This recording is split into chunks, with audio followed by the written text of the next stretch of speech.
Shalom. Ya, senang sekali kembali bersama-sama berbakti, baik jemaat Tuhan yang hadir di ruangan ibadah ini maupun yang mengikuti ibadah secara live streaming melalui channel YouTube Gereja Reformasi Indonesia. Kita kembali memasuki minggu eksposisi yang akan melanjutkan pembahasan kita dari surat Yakobus. Pada hari ini hanya 2 ayat yang akan kita bahas, yaitu Yakobus dari pasal yang keempat, ayat 11 dan ayat 12. Yakobus pasal 4, ayat 11 dan 12, dengan tema yang akan menjadi pembahasan kita adalah jangan memfitnah. Saya akan bacakan bagi kita semua Yakobus pasal 4 ayat 11 dan 12. Ini terjemahan Perjanjian Baru, terjemahan baru yang kedua, yang edisi terbaru. Demikian sabda firman Tuhan. Saudara-saudaraku, janganlah kamu saling memfitnah. Siapa yang memfitnah saudara seimannya atau menghakiminya, ia mencela hukum dan menghakiminya. Dan jika engkau menghakimi hukum, maka engkau bukanlah pelaku hukum, tetapi hakimnya. Hanya ada satu pembuat hukum dan hakim, yaitu Dia yang berkuasa menyelamatkan dan membinasakan. Tetapi siapakah engkau sehingga engkau mau menghakimi sesamamu manusia? Sedemikian jauh pembacaan firman Tuhan, berbahagialah kita yang membaca, merenungkan, dan melakukan firman Tuhan di dalam kehidupan kita hari lepas hari. Memfitnah, wah, ini hal yang sangat menyakitkan, tetapi sering kita dengar, ya. Atau mungkin kita pernah menjadi korban fitnah, atau kita adalah pelaku fitnah, atau kita adalah distributor fitnah, ya. Kita bukan produsennya, kita bukan end usernya, tetapi kita adalah penyambung lidah para produsen hoax atau kabar bohong. Ya, kita pertama mau belajar dulu dari apa yang diajarkan oleh Yakobus tentang fitnah. Ya, kalau kata aslinya fitnah itu di ayat 11 memakai kata bahasa Yunani katalaleite. Ya, ada katanya nih, namanya fitnah itu pasti ada kata-katanya ya. Tapi ini bukan bahasa Indonesia. Katalaleite, ya, yaitu memfitnah. Arti akar katanya adalah berbicara untuk menjatuhkan atau menentang orang lain. Lalu definisinya berkembang menjadi berbicara tentang orang lain di belakang mereka dengan cara menghina atau merendahkan. Saya pikir kata ini tidak banyak mengalami pergeseran makna sampai saat ini. Dan kata yang tepat diterjemahkan ke dalam bahasa Indonesia yaitu kata fitnah. Ya, sangat bersesuaian ya artinya, maknanya. Karena menurut Kamus Besar Bahasa Indonesia ya sangat mirip dengan bahasa aslinya. Tadi kata laleite ya, perkataan bohong atau tanpa berdasarkan kebenaran yang disebarkan dengan maksud menjelekkan orang, seperti menodai nama baik, merugikan kehormatan orang, dan lain-lain. Ya, ada perkataan bohong. Ya, maka fitnah ini maknanya secara literal, ya, secara etimologi lebih dekat dengan kata hoax. Ya, sekarang yang lagi populer. Ya, kata fitnah udah jarang disebutkan orang, tapi hoax atau hoak, ya. Nah, kalau lidah yang agak susah bilangnya hoak, ya sama itu dia. Ya, itu fitnah, ya, fitnah. Ada lagi kata gosip atau gibah. Wah, gibah ini juga lagi tren sekarang. Gibah ini sebenarnya serapan dari bahasa Arab. Bahasa Arab itu setelah huruf G ada huruf H-nya. Gibah gitu ya, tapi bacanya gibah. Kalau di bahasa Indonesia diserap hilang H di depan, jadi GI langsung, tidak pakai GHI. Gibah. Kalau gibah itu sebenarnya akar katanya membicarakan keburukan atau aib orang lain yang mana ada faktanya. Ada faktanya. Cuma orang kan lebih senang membicarakan keburukan orang lain daripada kebaikan orang lain. Itu kalau kepada orang lain. Kalau kepada diri sendiri, sebaliknya.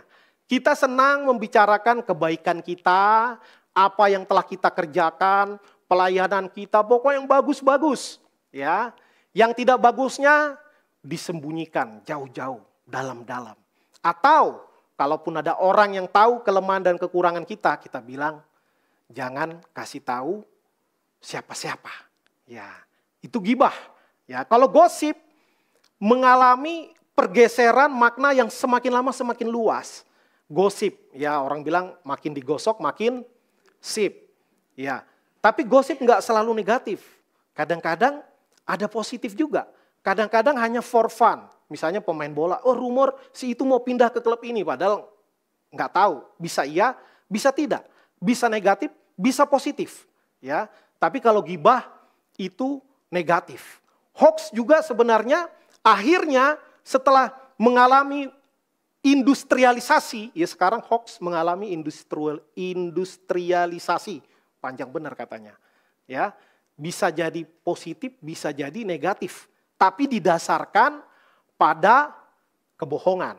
Ya, nanti kita akan bahas lebih mendalam lagi apa yang dimaksud dengan fitnah. Ya, kita langsung masuk kepada pembahasan eksposisi kita, yaitu mengapa tidak boleh memfitnah. Di ayat 11 dikatakan orang Kristen tidak boleh memfitnah. Dalam konteks sini adalah memfitnah saudara seiman. Karena surat Yakobus dituliskan oleh Yakobus kepada umat Tuhan yang merantau di mana-mana. Ya, jadi kepada umat Tuhan, bukan kepada orang yang belum percaya. Maka kata memfitnah di sini tidak boleh memfitnah saudaramu seiman. Tentu apalagi yang tidak seiman. Ya, yang seiman saja tidak boleh. Nah, kenapa tidak boleh memfitnah? Karena memfitnah adalah tindakan yang mencela hukum. Adalah tindakan yang menghakimi hukum. Ya, jadi mencela hukum ini melawan hukum. Kalau sekarang dibilangnya perbuatan melawan hukum. Gitu ya. Dengan kata lain juga perbuatan menghakimi hukum. Kenapa tidak boleh menghakimi hukum? Dalam hal ini hukum Tuhan. Ya, bukan hukum perdata, bukan hukum pidana. Ya, hukum Tuhan. Di ayat 12 dijelaskan, karena hanya Tuhanlah sang pembuat hukum. Karena hanya Tuhanlah sang hakim yang adil, yang berkuasa baik menyelamatkan maupun membinasakan. Jadi yang dimaksud Yakobus bahwa sesama saudara seiman tidak boleh melawan hukum Tuhan. Karena Tuhanlah yang membuat hukum itu. Dan semua orang sama hak dan kedudukannya di hadapan hukum. Wah, ini mirip bahasa hukum jadinya ya. Hukum adalah panglima negara kita. Maka semua orang sama hak dan kedudukannya di dalam hukum. Ya, orang pinter bilang equality before the law, katanya gitu ya. Kesamaan di hadapan hukum. Ya, kalau hukum pidana, hukum perdata tentu buatan manusia. Bisa nggak digugat? Bisa ke Mahkamah Konstitusi. Ya, ada beberapa pasal kadang dibatalkan, kadang direvisi karena digugat. Tetapi hukum Tuhan siapa yang bisa menggugat? Ya, karena manusia dengan Tuhan tidak selevel. Ya, kita adalah ciptaan, Tuhan adalah pencipta. Dan yang kerap kali terjadi di zaman itu dan saya yakin masih terjadi sampai saat ini, bahkan makin canggih. Ya, yaitu sesama saudara seiman saling memfitnah. Ya, Yakobus menyamakan atau memberikan persamaan makna paling tidak mirip antara memfitnah dan menghakimi. Ya, karena kalau memfitnah itu ada unsur penghakiman di dalamnya. Yaitu biasanya orang yang memfitnah didasarkan pada kebencian. Karena kebencian, maka orang yang membenci menginginkan orang yang dibencinya agar jatuh. setidak-tidaknya menurun ya kredibilitasnya, menurun popularitasnya, menurun elektabilitasnya. Kok jadi kayak bahasa politik ya? Iya.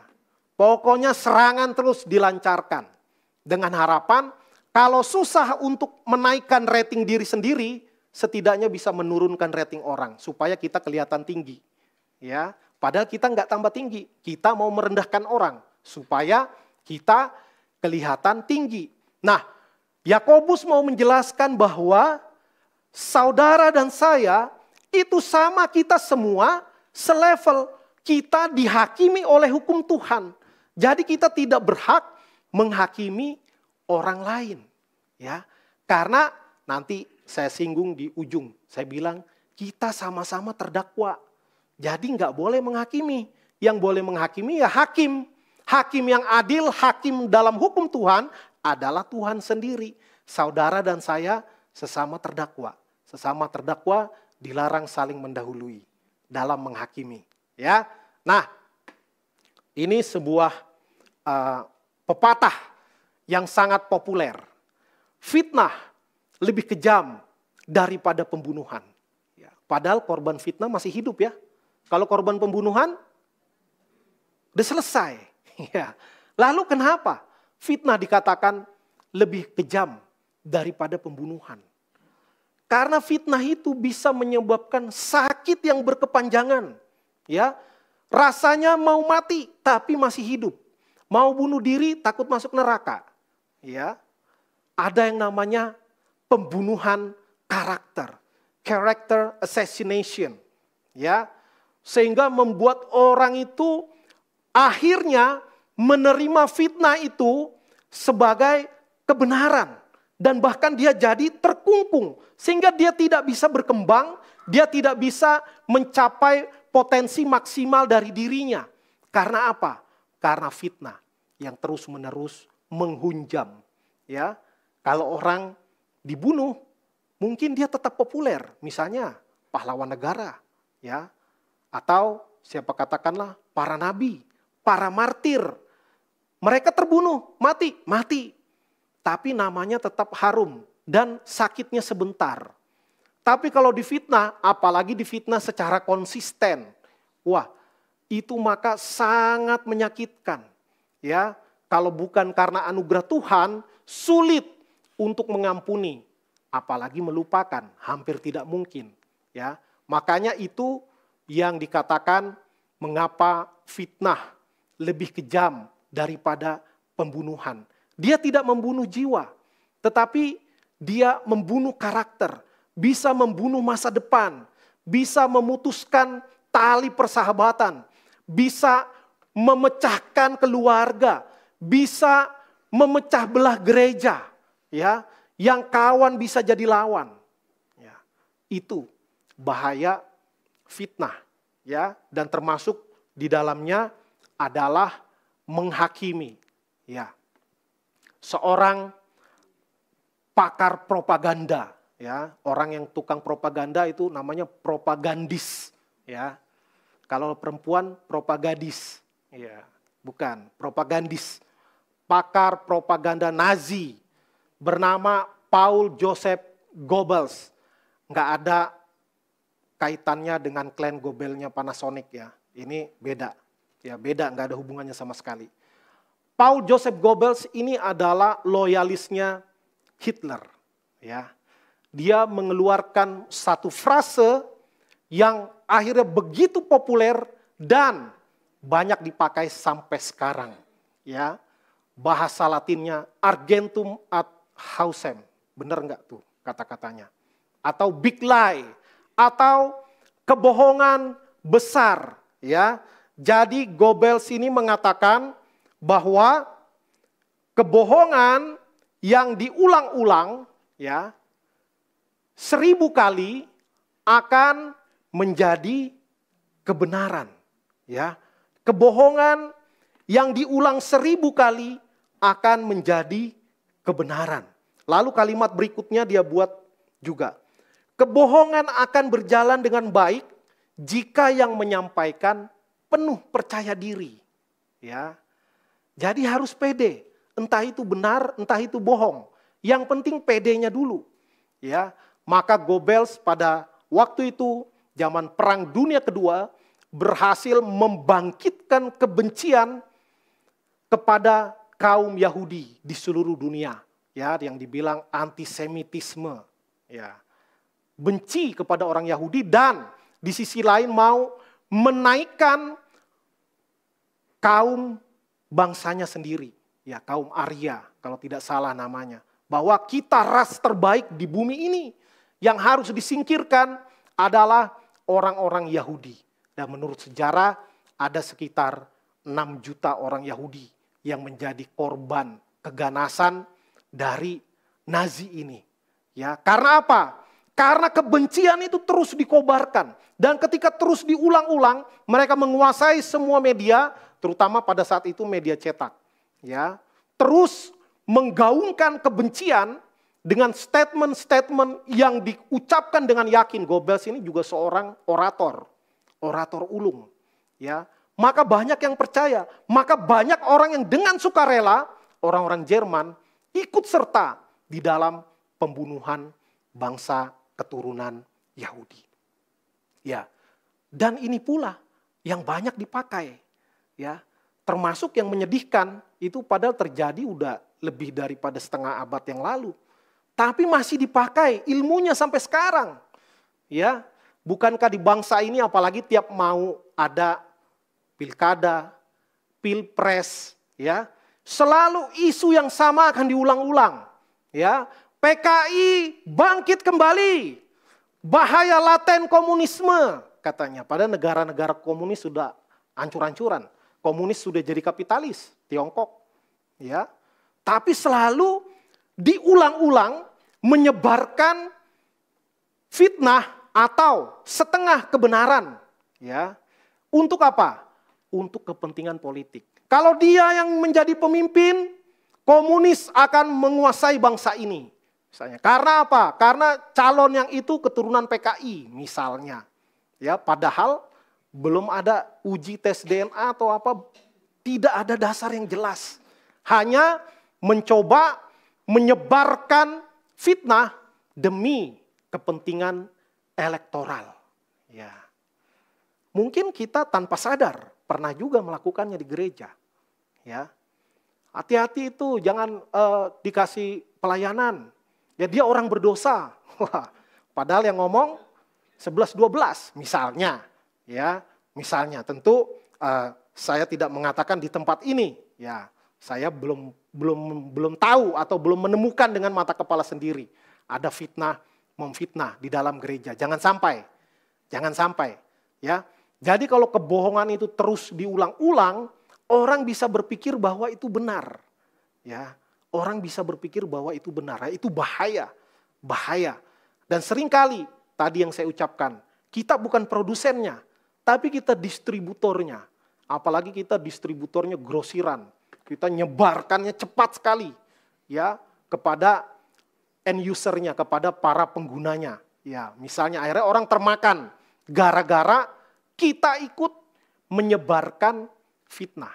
Maka hati-hati, ya, hati-hati dengan suatu berita, suatu ajaran yang kita belum benar-benar mengetahui secara utuh. Ya, bisa-bisa kita tanpa sadar ikut mempropagandakan sebuah fitnah, ya. Nah, ini yang saya renungkan tentang fitnah, ya. Ini serba-serbi tentang fitnah, ya. Ada yang no truth, ada yang half truth. No truth ini nggak usah takut, ya, nggak usah takut. Jarang yang termakan. Misalnya, pendeta Ger itu titisan setan, gitu. Oh, itu terlalu ngaco, ya, terlalu ngaco. Ya, gampang ditolak. Tapi ada yang dibilang half truth. Half truth ini enggak mesti 50-50, separuh-separuh. Ada yang bigger half truth atau better half truth. Ya, ada yang lesser half truth.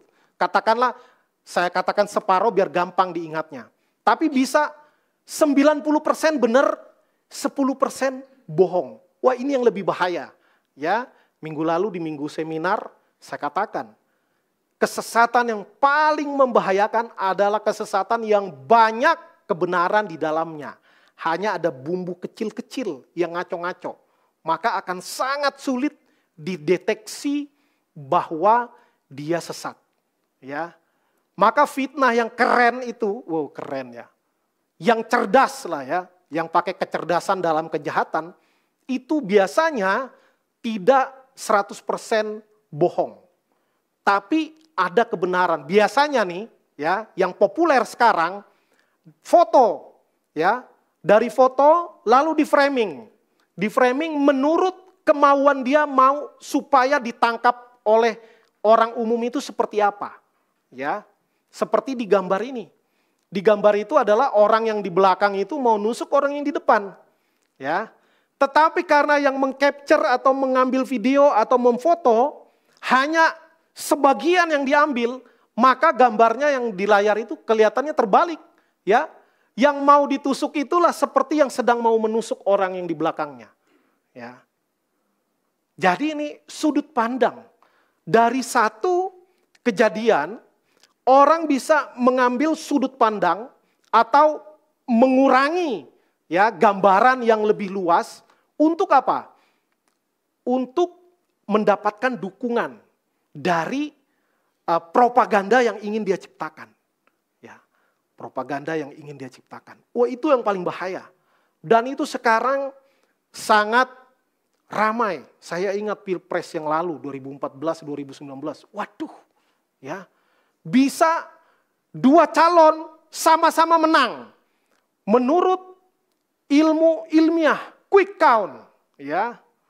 Versi quick count ini sama-sama menang, ya.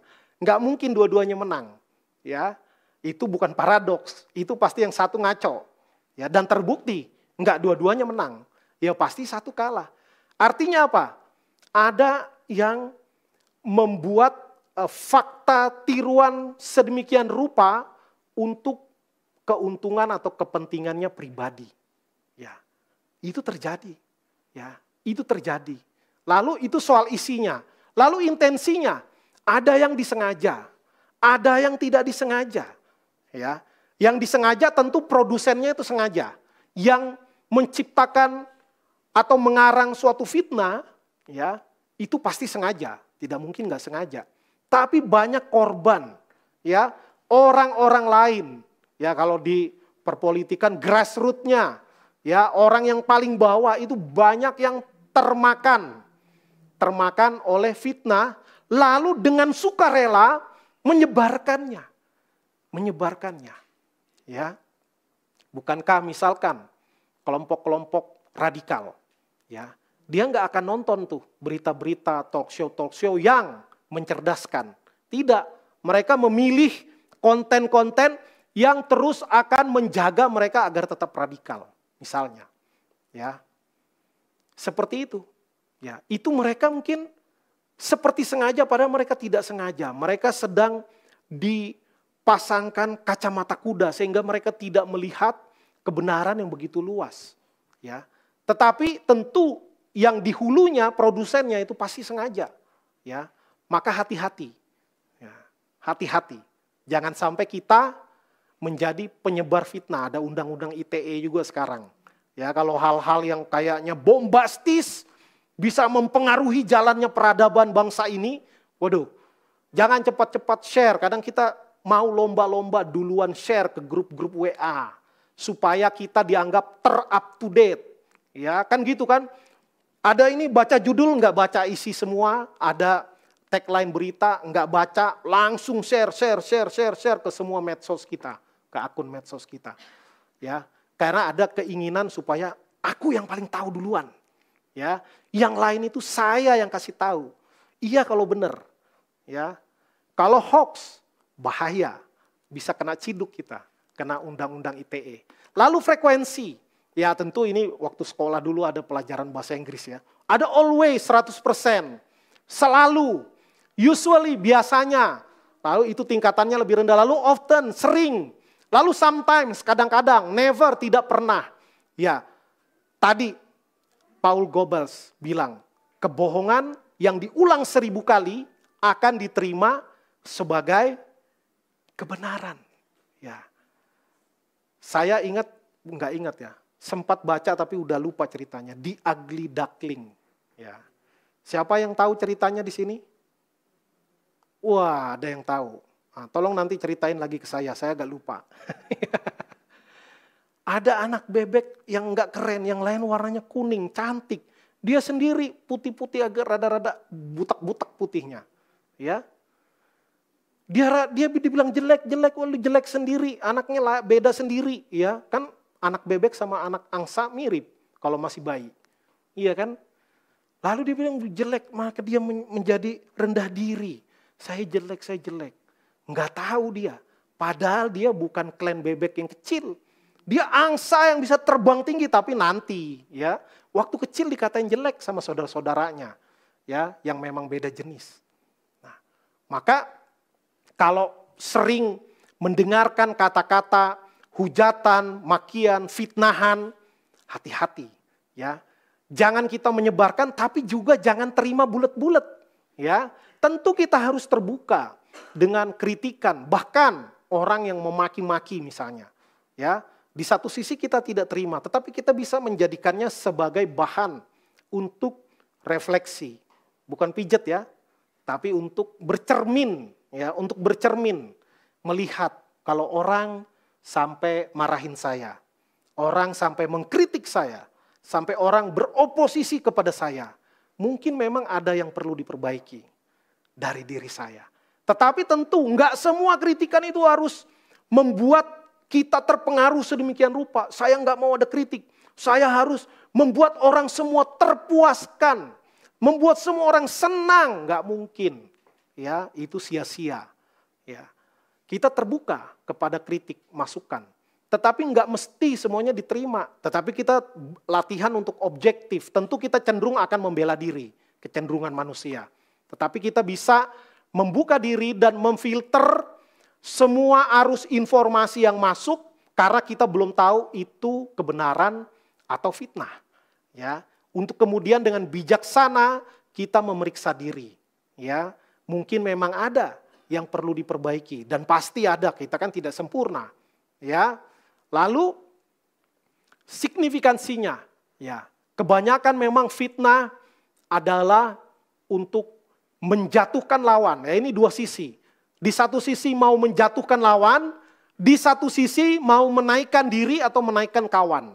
Ya, menaikkan kawan. Nah, ini sebentar lagi kita akan terus mendengar berita-berita yang kadangkala saling bertentangan.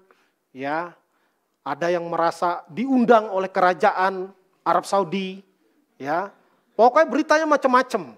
Ya, tahu-tahu ada yang capture-nya foto lama. Ya. Ada foto lama, ada macam-macam lah. Jadi fotonya asli, ada yang editan, ada yang asli. Tetapi lalu memframingnya itu sedemikian rupa, wah itu kecanggihan, itu sebenarnya bagian dari penyebaran hoax atau fitnah. Tetapi makin sekarang itu dianggap itu kecanggihan marketing. Ya, kecanggihan marketing. Ada banyak itu sebenarnya kan trik-trik dagang yang waduh, pokoknya yang enak-enak tulisannya gede-gede, ya. Lihat sampai bawah itu pasti ada tanda bintang, kecil, ya. Kalau kita mata minus nggak akan tahu itu ada tanda bintang itu, syarat dan ketentuan berlaku. Ya, itu dianggap ya menebarkan hoax, apalagi ya cuma hoax tipis-tipis, ya dianggap itu kecerdasan, ya bagian dari marketing, ya. Kemudian esensinya minimal dia mau mengaburkan kebenaran dengan harapan publik atau khalayak ramai itu menafsirkan atau mengertinya sesuai dengan yang diharapkan, ya sesuai dengan yang diharapkan seperti gambar itu, ya di kamera itu, oh itu malah yang parahnya ya, itu memutarbalikkan kebenaran, ya. Memutarbalikkan kebenaran dengan mengambil angle-angle yang menguntungkan dia. Ya, baru kemarin di media sosial saya ngelihat foto, ya orang satu ngelihat dari sebelah kiri, satu ngelihat dari sebelah kanan. bahwa ada seekor harimau yang sedang mengangkat anaknya. Mereka kan nggak punya tangan kan. Jadi kalau ngangkat anak itu, leher anaknya itu dicengkram sama mamanya. Ya, jadi karena yang ngelihat di sini itu kelihatan mamanya nelen anaknya mulai dari kepala. Ya, padahal yang dilihat dari sisi lainnya itu ya mamanya sedang mengangkat anaknya ke tempat lain. Hanya karena yang sebelah sini lihat kepalanya, yang sebelah sana kayak kepalanya lagi ditelan. Ya, maka ya kadang-kadang soal perspektif. Ya, maka kita perlu jadi orang yang juga open minded, tapi tetap punya prinsip kebenaran. Ya, kadangkala sekarang open minded itu dimaknai sebagai ya kita harus terima semuanya itu kebenaran. Ya, jangan cupet, jangan jadi katak dalam tempurung. Ya, ada benarnya, iya ada benarnya, tapi hati-hati. Kata open minded pun sering ditafsirkan dalam arti kita harus terima semua hal, semua ajaran, semua dogmatika sebagai kebenaran. Ya, hati-hati. Ya, tetapi tentu kita perlu open minded. Ya, kita bisa berdiskusi dengan orang yang beda pendapat, dengan orang yang beda ajaran, dengan orang yang beda iman, dengan orang yang beda budaya. Kita terbuka untuk berdiskusi. Ya, itu open minded yang dimaksudkan. Nah, akhirnya bagaimana supaya kita tidak memfitnah? Karena tema kita jangan memfitnah. Ya, sadarilah. Ya, yang pertama dari gambar itu saya bisa mengerti bahwa orang yang ngomongin kita di belakang artinya kita ada di depan dia. Ya, ini menyejukkan ini. Kalau orang ngomong di belakang kita artinya kita terdepan. Minimal lebih di depan daripada dia, karena dia ngomongnya ke belakang kita. Ya, jadi jangan takut. Anda sedang berada di depan kalau ada orang yang ngomongin Anda di belakang. Ya. Nah, lalu sadari firman Allah adalah sumber otoritas. Ya, firman Allah sebagai sumber otoritas. Hanya Tuhan saja pembuat hukum dan hakim. Dalam hal ini hukum Tuhan, hukum spiritual ya, bukan hukum perdata pidana, yaitu dibuat oleh manusia. Lalu kita dan orang lain adalah sesama terdakwa. Ya. Maka tidak berhak menghakimi. Mungkin kita merasa saya orang yang dibenarkan, dia enggak.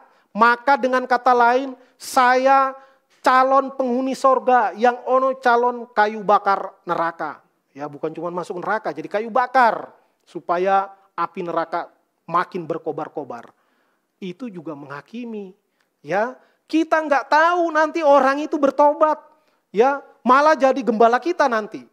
Ya, bukan berarti saya mantan penjahat ya. Ya, cuma juga nggak baik-baik amat. Ya. Jadi sesama terdakwa dilarang saling menghakimi. Kita harus tahu posisi kita, harus tahu diri ya bahasa tegasnya.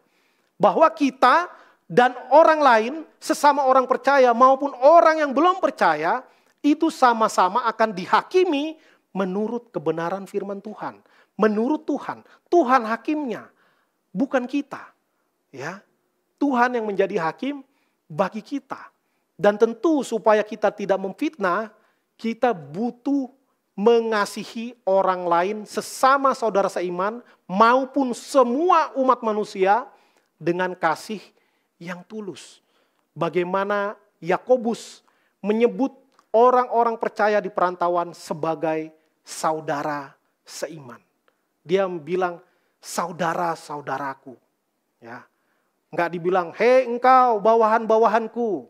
Ya. Hei engkau orang-orang Kristen rakyat jelata. Enggak bilang gitu. Bilangnya saudara-saudaraku. Menyamakan levelnya orang lain dengan dirinya walaupun dia penulis kitab dipakai Roh Kudus, ya.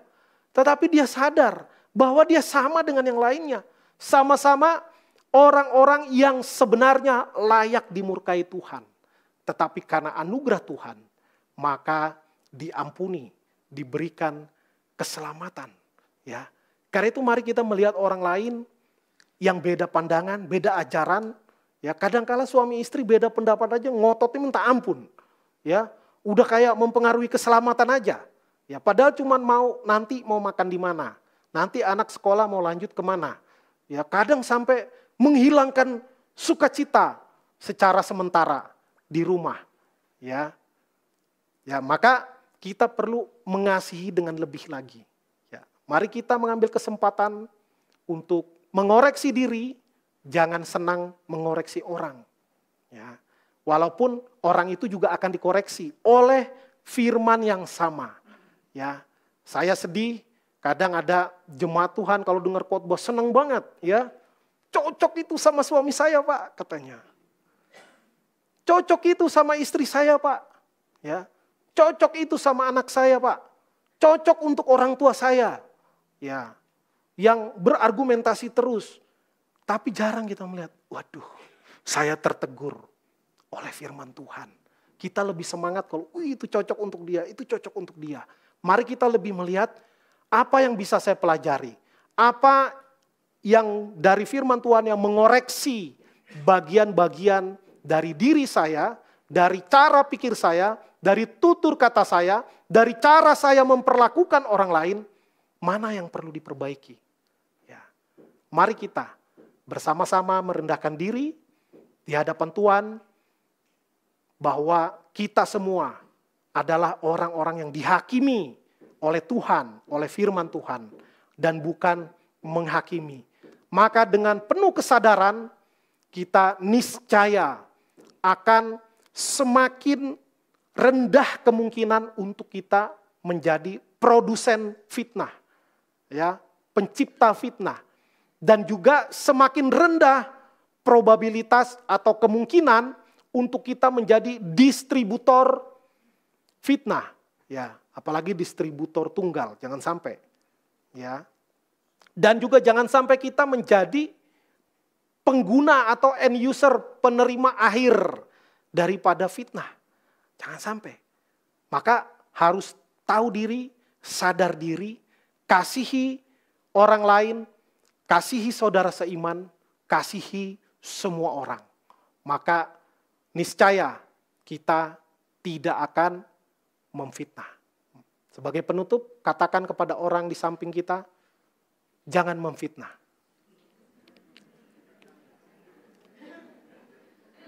Balas, kamu juga. Ya. Saya pernah difitnah, katanya saya orang terganteng di Salemba dan sekitarnya. Itu fitnah. Ya, itu fitnah, tapi bukan full hoax, ada benarnya. Amin, mari kita berdoa.